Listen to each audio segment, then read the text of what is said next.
Hare Krishna. Today we are reading from the third canto, chapter 10, named Divisions of the Creation, verse 4.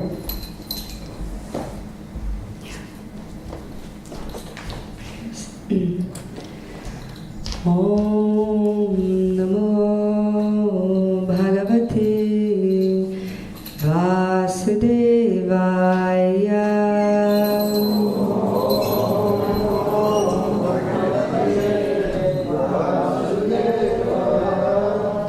Om Namo Bhagavate Vasudevaya.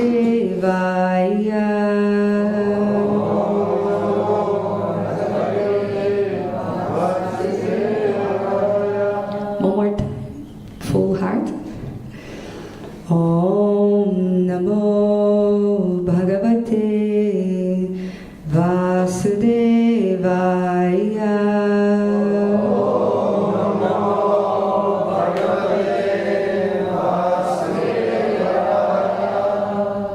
Sadhu. Narayanam Namaskritya Naram Chaiva Narottamam Devim Sarasatim Vyasam Tato Jayamudirayet Nashtaprayeshu Abhadreshu Nityam Bhagavata Bhagavata Sevaya Bhaktir Bhagavatam Shloke Bhaktir Shatbir Bhakti Vinashati. Sorry, not used to call and response. Shinvata Sakata Krishna Punya Shravana Kirtana Ridantasto Yabhadrani Vidunoti Sharit Satam Shinvata Shradaya Nityam Grinatascha Sachastitam Kalinanati Dirgena Bhagavan Vishate Hridi. Jai. So we shall begin. Verse 4. Maitreya Uvacha Virinchopi Tatha Chakre Divyam Varsha Shatam Tapa Atmanyatmanam Avishya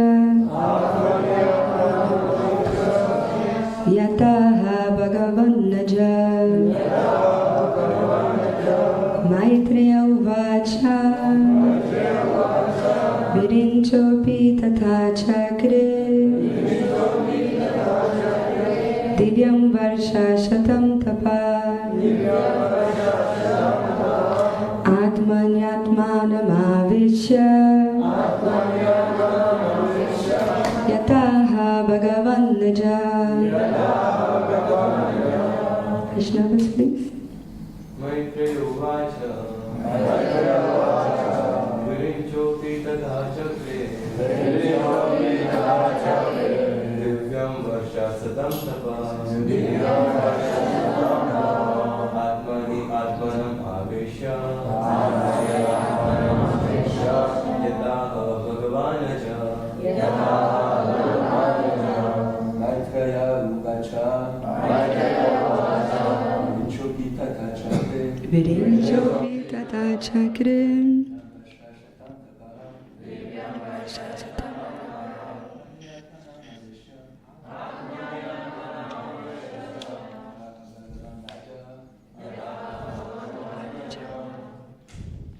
Vaishnavis. Maitreya Uvacha Virinchopi Tatha Chakre Divyam Varsha Satam Tataha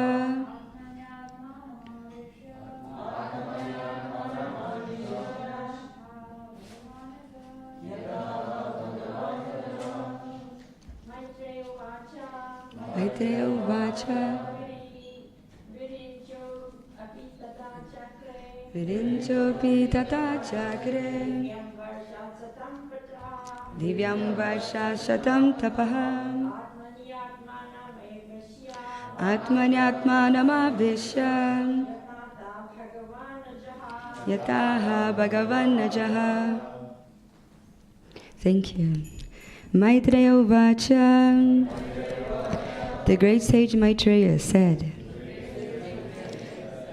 Virinjaha Brahma Api also Tatha in that manner Chakre performed Divyam celestial Varsha Shatam 100 years Tapaha penances Atmani unto the Lord Atmanam his own self Avishya engaging Yatha Aha as it was spoken Bhagavan the personality of Godhead Ajaha the unborn. Translation and purport by His Divine Grace A.C. Bhaktivedanta Swami Srila Prabhupada Ki Jai. The greatly learned sage Maitreya said, O Vidura, Brahma does engage himself in penances for 100 celestial years, as advised by the personality of Godhead, and applied himself in devotional service to the Lord. Purport.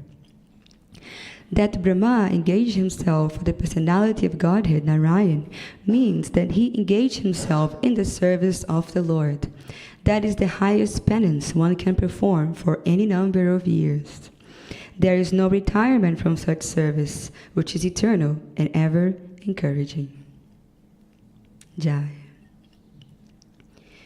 Om Jnanatimirandasya Gyananjana Shalakaya Chakshurum Militam Jena Tasmai Shri Gurave Namaha Shri Chaitanya Manobhishtam Sthapitam Jena Bhutale Swayam Rupa Kadamahyam Dadati Swapadantikam Namo Vishnupadaya Krishna Prashtaya Bhutale Srimate Bhaktivedanta Swaminiti Namine Namaste Saraswate Deve Gauravani Pracharine Nirvishesha Shunyavadi Paschatya Deshatarine He Krishna Karuna Sindhu Dinabandhu Jagatpate Gopesha Gopika Kanta Radha Kanta Namostute Tapta Kanchana Gaurangi Radhe Vrindavaneshwari Rishabhanu Sute Devi Pranamami Hare Priye Vanchakalpatarubhyascha kripasindubhya evacha patitanam pavanebhyo vaishnavebhyo namo namaha Jaya Shri Krishna Chaitanya Prabhu Nityananda Shri Advaita Gadadhara Shri Vasari Gaura Bhakta Vrinda Hare Krishna Krishna Krishna Hare Hare Hare Rama Rama Rama Hare Hare Hare Krishna Krishna Krishna Hare Hare Hare Rama Rama Rama Hare Hare Hare Krishna. Thank you everyone for giving me this opportunity to serve you today.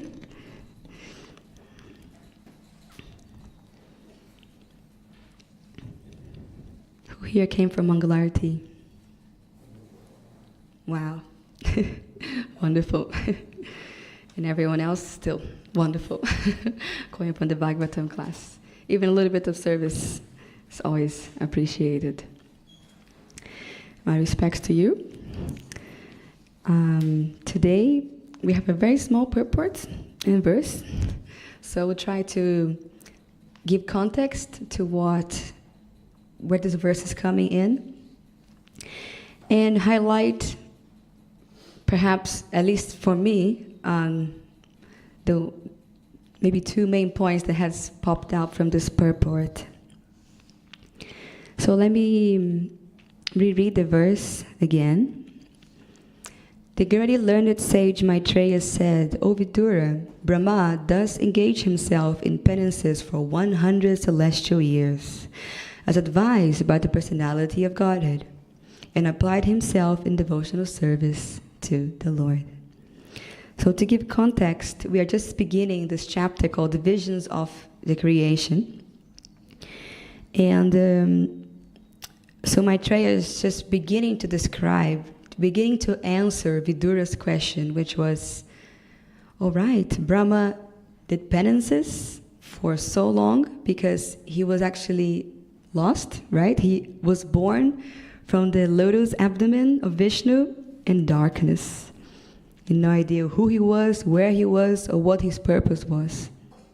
Sounds a lot like us, no? At least me on a daily basis. What's going on? But Brahma tried by his own efforts to find his source. He even went down the lotus stem. But he still didn't understand. He was so close to Vishnu, where the lotus stemmed from, but he couldn't find him. So his efforts were reciprocated by the Lord, who eventually revealed himself to him. And as we have spoken, the last class I was here was January, but you have been following up the class, I imagine, on this canto. And we were saying previously that just by effort, by our own effort, the Lord won't appear. The Lord appears by his mercy, by his choice. So Brahma made an effort, which is important, but it wasn't sufficient on its own for the Lord to appear. So the Lord then said that by my mercy, being pleased with your efforts, I revealed myself to you. So Brahma had darshan of Vishnu, and he offered many prayers. And I have here the final prayers of chapter 9.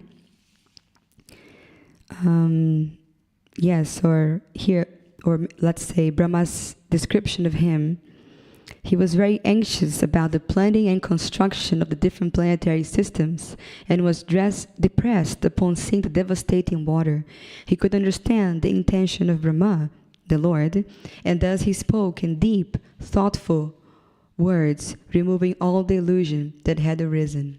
So even though he was seeing the Lord, he understood his mission, he was still feeling very overwhelmed, seeing the great task ahead to build the whole universe. So Brahma is still praying and wondering, okay, but what do I do now? And the Lord was very kind, very, very kind. He starts by saying, "O Brahma, O depth of Vedic wisdom." What a compliment. And Krishna just infused all the Vedic wisdom in his heart, right? Brahma Hridi Kavaye. That's like the first verse of the Bhagavatam. So Krishna himself infused Brahma's heart with all Vedic wisdom, and then following called him, "O depth of Vedic wisdom." So Krishna is very, very sweet. He's the source of all our good qualities, but he still praises his devotees for their qualities. Because that's the nature of bhakti, isn't it? So Brahma was very nervous, and Vishnu started telling him, "Situate yourself in penance and meditate, following the principles of knowledge to receive my favor." So that's the main point, which I believe is being repeated in this verse. He is not just doing penances for the sake of doing penances or for an unknown source, which, as we heard before, even though you're not fully sure who God is, if he's personal or impersonal, it's still counted as devotional service if you're aiming to please the Supreme. So it was still some sort of service. But this situation is a little bit different. Brahma has seen with his own eyes Lord Vishnu and received direct instructions. And part of these instructions is to do penances. So these penances are a bit different than the penances he did before. Because that time he did it out of desperation. This time he's being instructed to do them. And Krishna says, do them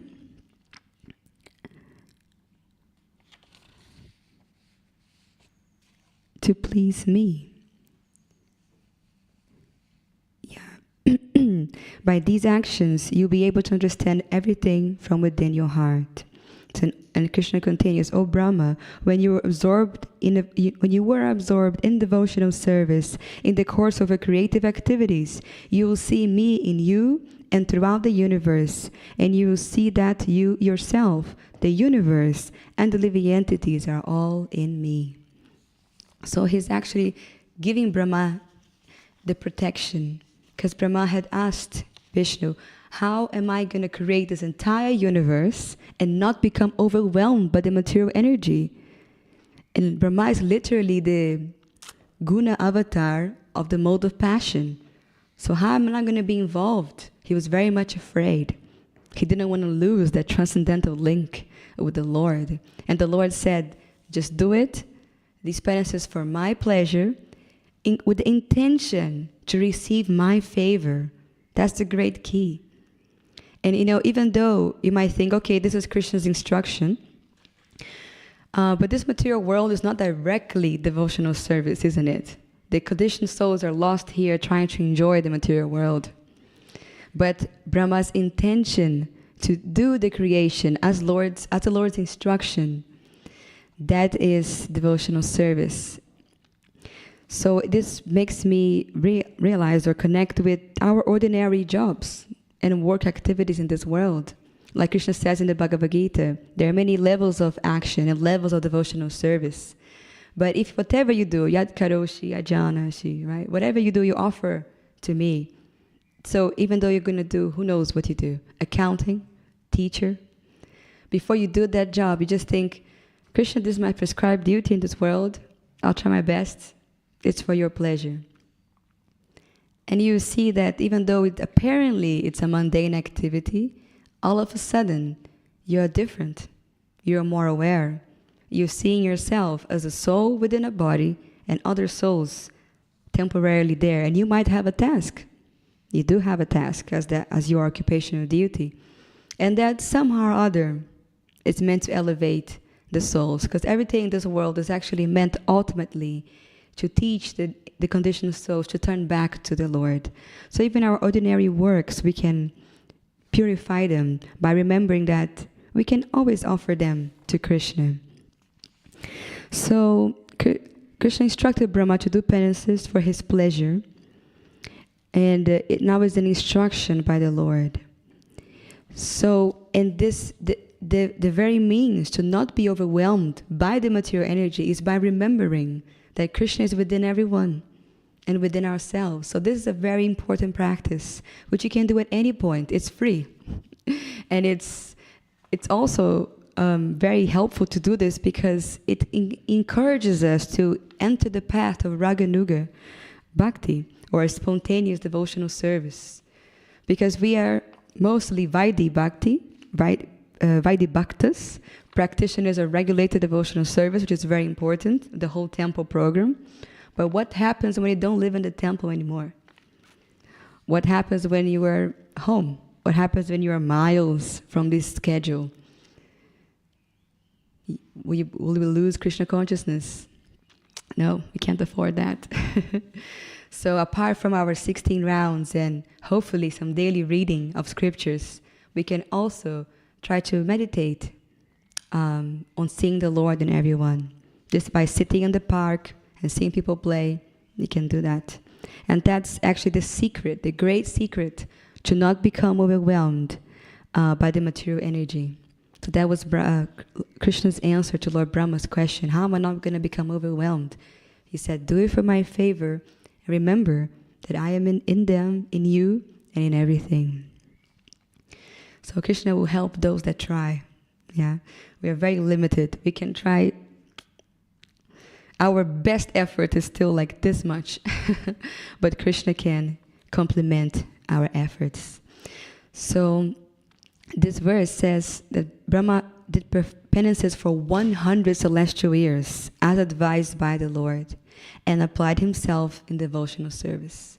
So penance on its own is not devotional service, but for the pleasure of the Lord it is. And Prabhupada, I believe, confirms this in the purport by saying that Brahma engaged himself for the personality of Godhead, Narayan, means that he engaged himself in the service of the Lord.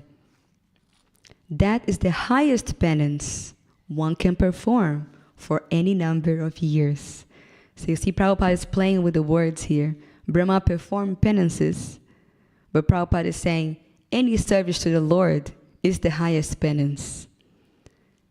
So we don't have to do penance. The point is not the austerity. The point is doing it for the Lord. And that's a very important point, because devotional service is sufficient on its own.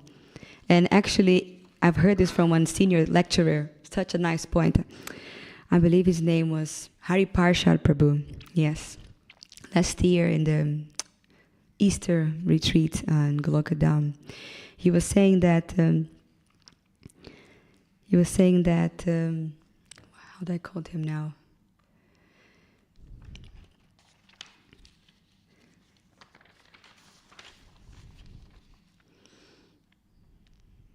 Such a smart devotee, I cannot follow his track of thought. But he was basically saying that he was saying that in the 64 items of devotional service given in the Bhakti Rasamrita Sindhu, none of them includes jnana, like cultivation of knowledge and austerity. It's not there in the Nectar of Devotion. And 64 principles is a lot. 64 items, and within them, the specific practice of developing knowledge for the sake of it and austerity is not one of them. And I've come across a very striking quote from the Bhakti Sandarbha, which is a one of the 6 Sandarbhas written by Jiva Goswami. In the Bhakti Sandarbha, Jiva Goswami was saying that, he says that any activity done with the intention to please the Lord is devotional service. But he also said that no one has achieved perfection in devotional service simply by following Vaidhi, by following the regulative principles. And he also said, and nobody has attained pure devotional service simply by breaking the regulative principles. So simply by following and simply by breaking, that's of course even less likely, will you attain pure devotional service. So what are we missing here?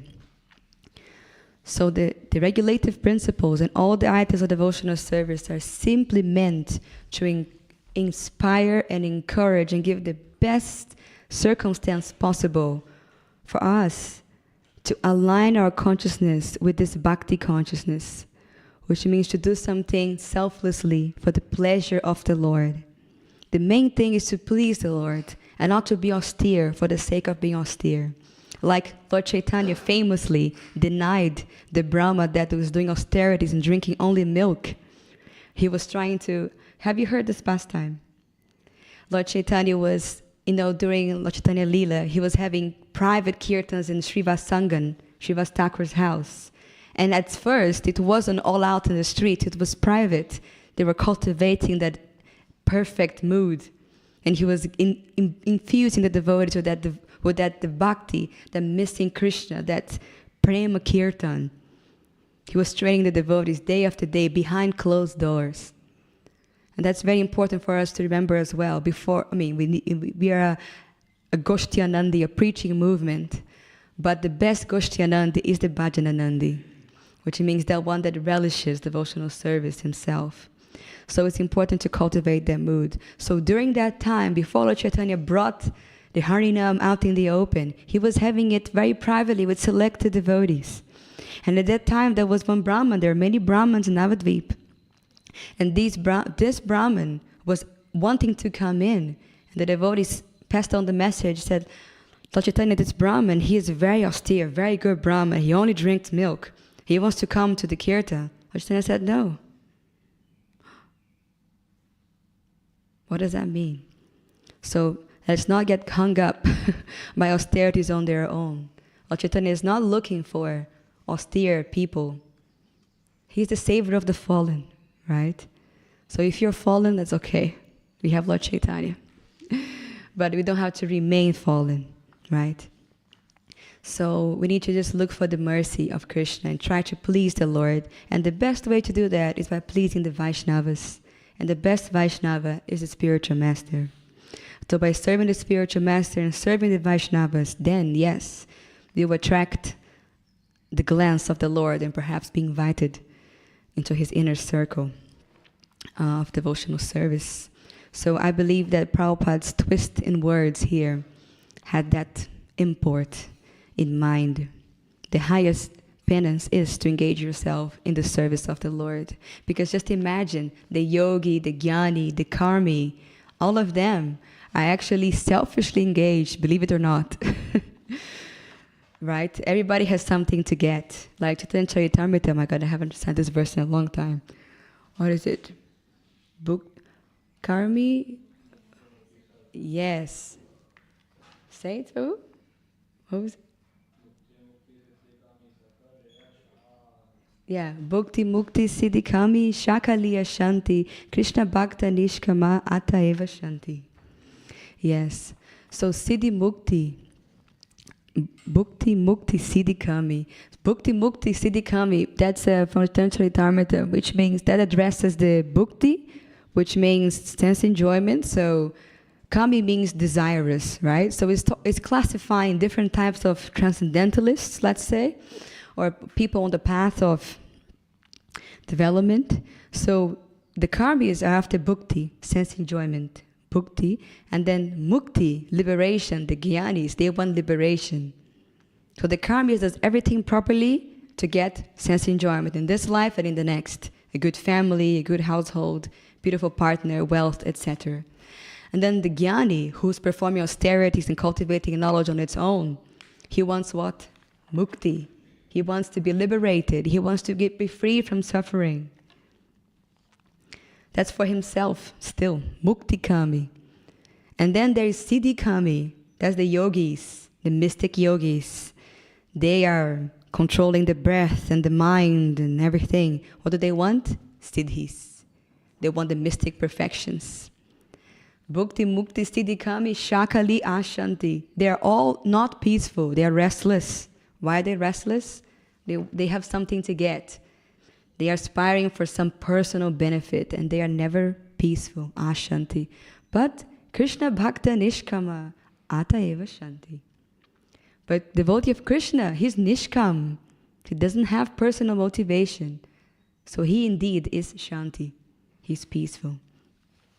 So the only way to be peaceful and the only way to do true penance, and that's when this point comes where some other people, like, for example, Prakashananda Saraswati, that famous Mayavadi sannyasi from Benares that was contesting Mahaprabhu, later he surrendered to him, right? But initially he was like, what kind of sannyasi are you? You are just singing and dancing and crying. You're supposed to be studying the Vedanta. That's what sannyasis do. So some people, like Prakashananda, they look at bhakti and bhakti yogis and think, these guys, they don't know what the real deal is, what real austerity looks like. But the truth is, bhakti is actually the most difficult. Why? Because of this. Nishkama. There is no personal gain. You can be doing very hard penances out there, but it's for yourself. What's the merit in that? Bhakti is so special and also not so easy because it's all about taking the ego out of the center and putting Krishna in the center. And that's the real remedy. That's the real disease of the conditioned soul. To want to be the center of the universe. But that's Krishna, already occupied. So only the bhakti path. That's why bhakti is the supreme path. Because that cures the root of the disease. Bhakti is defined in act of devotion in different ways. The standard verse is Sarvapadi Vinirmuktam Tatparatvena Nirmalam Rishikena Rishikesha Sevanam Bhakti Ruchate. Which means that bhakti is called, what is bhakti called? Sarvapadi Vinirmuktam. The devotion of service done. Jai Sharakulananda ki. Sitaram Lakshman Hanuman ki. Gaurnitai ki. Jai. Devotional service done, sarvapadi, vinirmuktam, completely free from sarvapadi, which means material designations. Tatparatvena nirmalam, completely pure. That is bhakti. And the supreme bhakti is anyabhilashita shunyam, jnana karma dhyanavritam, anukulena krishna nushilanam bhaktiruttamam. So anukulena, Anyabhilashita Shunyam. So the supreme form of bhakti is Anyabhilashita. There's no personal desire. And Karma Jnana Avritam is completely free from karma and jnana, which means desire for sense enjoyment and desire for liberation. So the devotees don't want liberation. So we often hear, go back home, back to Godhead, isn't it? But we can be trapped and think, okay, it's all about just going back to Godhead, just getting out of here. That's not the point. That's a very fine line. Because if you're thinking like that, you're thinking liberation, you're thinking, I want to be free from suffering. And it's still self-centered, believe it or not. But if you want to go back home, back to Godhead, to serve Krishna personally, to please Krishna, to see Him, to be with Him, and that's your motivation to go back home, back to Godhead, just because it's the most ideal environment to serve Krishna, then we are in a very nice motivation, according to our acharyas. So, and this just reminds me, these penances, it reminds me of an example given by Srila Bhaktivedanta Saraswati Thakur, a life example. Not an example he said, but something he did. He himself, you might have heard about his life story, and before he went out to establish the 64 Gaudiya mats all over India and really establish Gaudiya Vaishnavism back in its place, because when Srila Bhaktivinoda and Bhaktisiddhanta were around, Gaura Bhakti, Gaudiya Vaishnavism was basically lost. Nobody knew what was what, and people thought, oh, this Chaitanya Bhaktas are sentimentalists. The true essence of Bhakti, as given by Lord Chaitanya, wasn't defined. So Srila Bhaktivinoda Thakur and Srila Bhaktivedanta had a huge task in front of them to establish Lord Chaitanya's movement again. So before Srila Bhaktivedanta did that, he did Nam Bhajan. He did a vow to chant 1 billion holy names. And that took him about 9 years. He followed the example of Srila Haridas Thakur, and he chanted 300,000 names a day. And he lived very austerely, chanting the holy name for 9 years. And he prayed for empowerment, for encouragement, for mercy, for Shakti to spread the movement.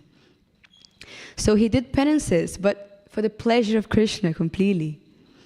And that's the highest form of penance.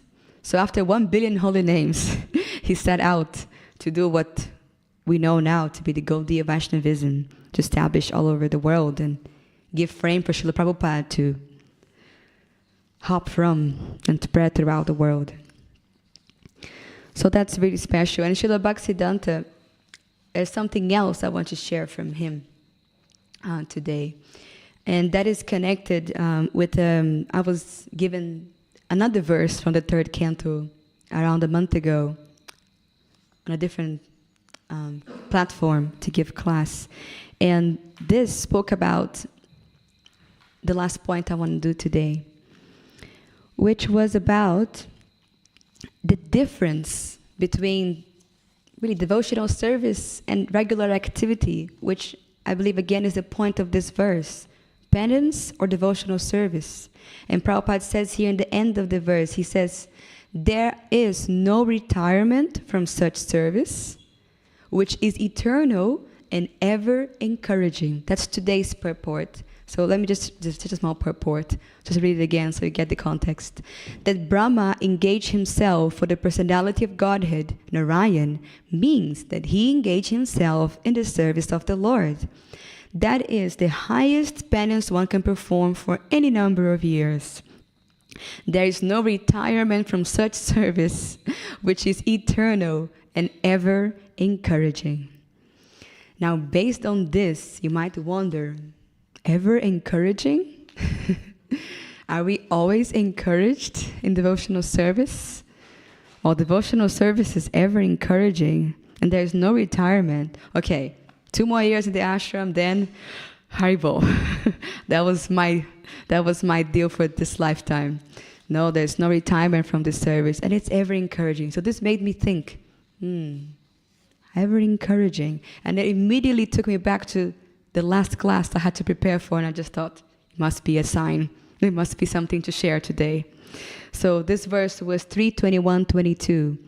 Maitreya resumed, sincerely extolled in these words, Lord Vishnu, shining very beautifully on the shoulders of Garuda, replied with words as sweet as nectar. His eyebrows moved gracefully as he looked at the sage with a smile full of affection. Such a nice verse. So the purport of this verse is, Lord, the words Vachashamritena is significant. Whenever the Lord speaks, he speaks from the transcendental world. He does not speak from the material world. Since he is transcendental, his speech is also transcendental. And his activity, everything in relation to him is transcendental. The word Amrita refers to one who does not meet death. The words and activities of the Lord are deathless. Therefore, they are not manufactured of this material world. And here comes the point. The sound of this material world and that of the spiritual world are completely different. The sound of the spiritual world is nectarian and eternal, whereas the sound of the material world is hackneyed and subject to end. The sound of the holy name, Hare Krishna, Krishna Krishna, Hare Hare, everlasting, Hare Rama, Rama Rama, Hare Hare. Prabhupada only said the first line here. It's okay, we say the full Maha Mantra. So this sound of the holy name everlastingly increases the enthusiasm of the chanter. Look at this. The sound of the holy name everlastingly increases the enthusiasm of the chanter. If one repeats monotonous material words, he'll feel exhausted. But if he chants Hare Krishna 24 hours a day, he will never feel exhausted. Rather, he will feel encouraged to continue chanting more and more. Do you see the connection here? The eternal and the ever encouraging? And then Prabhupada talks this in relationship to the holy name. But now, look at this. I don't think this was an accident that Prabhupada wrote here. If one repeats monotonous material words, isn't the holy name repetitive? 3 words. Hare Krishna, Krishna Krishna, Hare Hare, Hare Ram, Ram Ram, Hare Hare. Prabhupada said if one repeats monotonous material words, he'll feel exhausted. But if he chants Hare Krishna, he'll never feel exhausted. So this brings me to the last point of today. And that's not an easy point to digest. So I hope you can have breakfast after this. But this point I came across in the Living Name. Anybody has heard of the Living Name? It's a very beautiful book, which I brought here, which is available in the Bhaktivedanta Manor shop. It's about chanting. It's a very beautiful research conducted by His Holiness Satyananda Maharaj based on the many holy name retreats he did. And there's a quote from Srila Bhaktivedanta. So we're going to tie everything up together now. So he starts with this. Don't we all know how it feels to be restless while chanting? We feel dry and nothing seems to happen. But then at other times, the chanting is just so wonderful and we don't want to leave the kirtan. Right? Today's Guru Puja, right? We didn't want it to end. It was so nice. By Krishna's free will, in the first example, Krishna is absent. So, when we feel dry and nothing seems to happen, Krishna is absent by his own free will. And in the second example, Krishna is beginning to ever so slightly reveal himself. Srila Bhaktisiddhanta Saraswati Thakur uses the analogy of a medicinal capsule to drive home the point.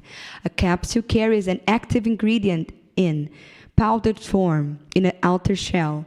The exterior layer, a capsule. From there, the medicine absorbs through the body.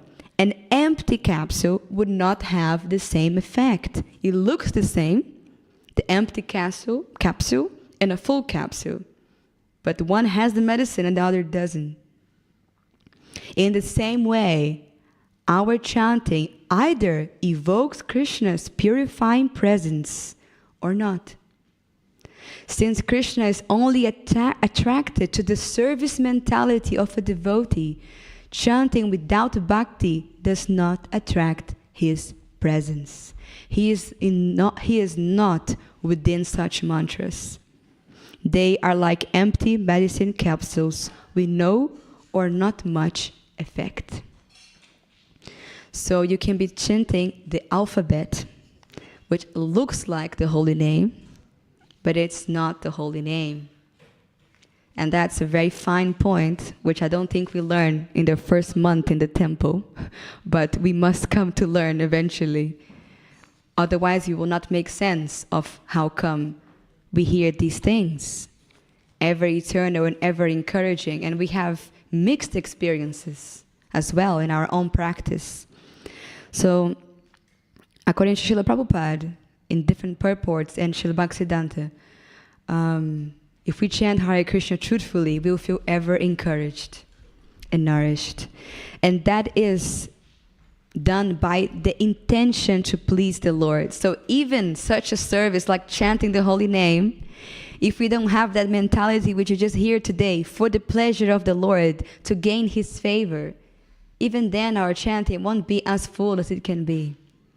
So this aspect of the intention is so refined. And that is why we are in the Krishna consciousness movement. And consciousness is very subtle. Consciousness is invisible. It might look exactly the same. Just like, for example, when we have impersonalists chanting Hare Krishna, Prabhupada said that these mantras, they will not give us Krishna because that person doesn't believe in Krishna. So their chanting has no effect. Just imagine. So we need to meditate on this and, yes, live a life of contemplation. And the best way to digest spiritual matter, there's given 3 points or 4 steps, is Shravanam, Mananam, Nididhyasanam, and Vandanam. So first we hear a point, Shravanam, but then we have to do Mananam, which means to contemplate. And that is something you can do when you read the Bhagavatam yourself. I mean, I myself, I wanted to complete the Bhagavatam as soon as possible. So you just like read it, you just want to keep on reading. But sometimes when you hit the point that hits you, it's really important for you to stop there and contemplate. Don't be like, wow, what an amazing point. And then like, next verse, no. Stop there and be like, wow, what a point. And then you do Mananam. We start to contemplate what you think, how does that apply to me? What did Prabhupada intend? Can I ask someone else maybe to bring more light to this? And then it's like that. It's like chewing the food. You can put the food in your mouth, like the transcendental knowledge, but if you don't chew it, there'll be little benefit. And then you have to actually swallow it. And that is called Nididhyasanam, which means, okay, what can I do that actually implements what I heard? Is there something I can actually do that's going to bring this contemplation into fruition? And then when you practice this, you have results. And then you're going to have vigyan, or realized knowledge. And that's the difference between gyan and vigyan. Gyan is just information, and vigyan is wisdom, which you get by applying. So I hope we can contemplate on this, and I'm very grateful that I had the opportunity to contemplate on this verse. So thank you for the service very much. Shri Prabhupada ki jai. We are just at the time to end. I'm not sure if there's any time for comments or questions. Is there time, Prabhu? Yes? Yeah, so you let me know the schedule. So if there's any comments or questions, yeah, yes. Oh, yes. So Prabhu asked if we can repeat the 4 steps again. First one is Shravanam, which is listening, but when we read scripture, there's also Shravanam, it's also listening, reading and listening. Then Mananam, which is contemplation, Mana is the mind. And then Nididhyasanam, that is applying. And then Srila Baladev Vidyabhushana, actually, he added the 4th step. He's one of our acharyas, I believe disciple of Srila Vishwanath. He added Vandanam, which means prayer. So you can actually pray to Krishna, please help me apply this, help me realize this. So the 4th step would be Vandanam. Yeah. Thank you. Yes, sir.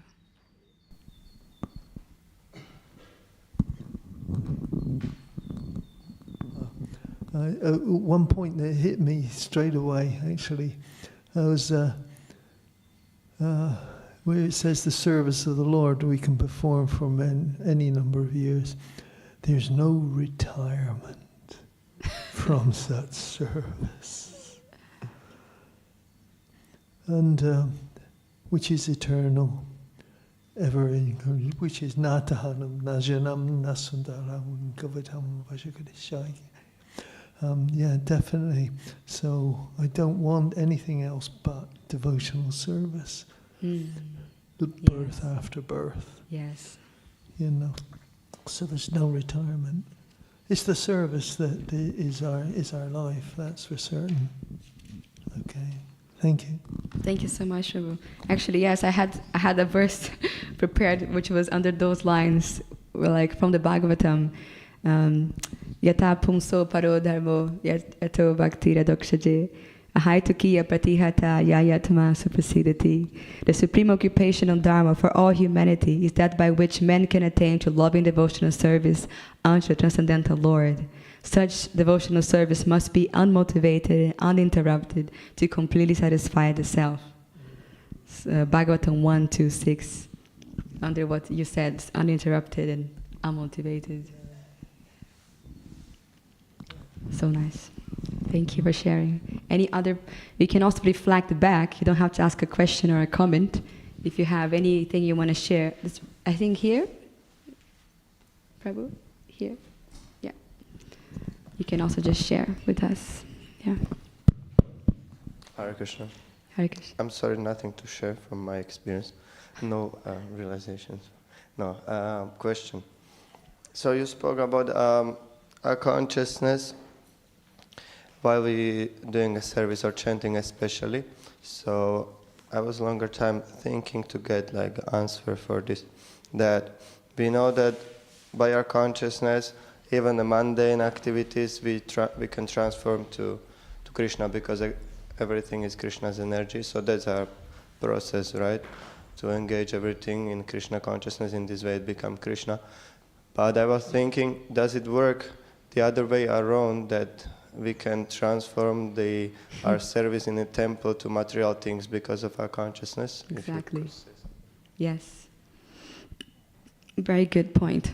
So, yeah, so seva is not work. So yes, we can end up just working and forget that it's seva. So that's true. We can fall in that consciousness, and then that's why we could feel exhausted or drained with apparently devotional service, but we are missing that link, that connection, and we are missing the benefit. So it will have some, of course it will have some benefits still, because when you're serving the temple, you cannot not benefit. I mean, even if you're cooking prasada for the devotees, maybe you're not thinking about it, but the devotees will still eat that prasadam, so you're still going to get the benefit. Or you do an arati, or even clean the temple. The benefit is there, but it's so much lesser if your consciousness is not there. So, and then you feel less nourished, less encouraged. So yes, we can end up losing that consciousness the other way around, how you mentioned. Thank you for sharing. Yeah.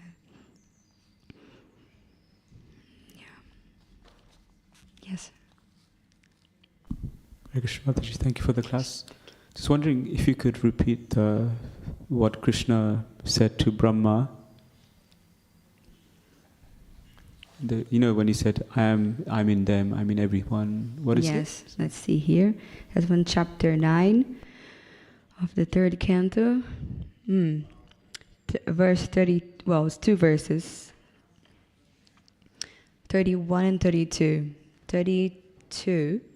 31. O Brahma, when you are absorbed in devotional service in the course of your creative activities, you will see me in you and throughout the universe, and you will see that you yourself, the universe, and the living entities are all in me. Verse 32, you will see me in all living entities as well as all over the universe, just as fire is situated in wood. Wow. Only in that state of transcendental vision will you be able to be free from all kinds of illusion. So, canto, yes? Yeah, 3rd canto, chapter 9, verses 31 and 32. So, we'll close here. Thank you very much. Grantaraj Srimad Bhagavatam ki, Jai Gaura Premanande. Haribol.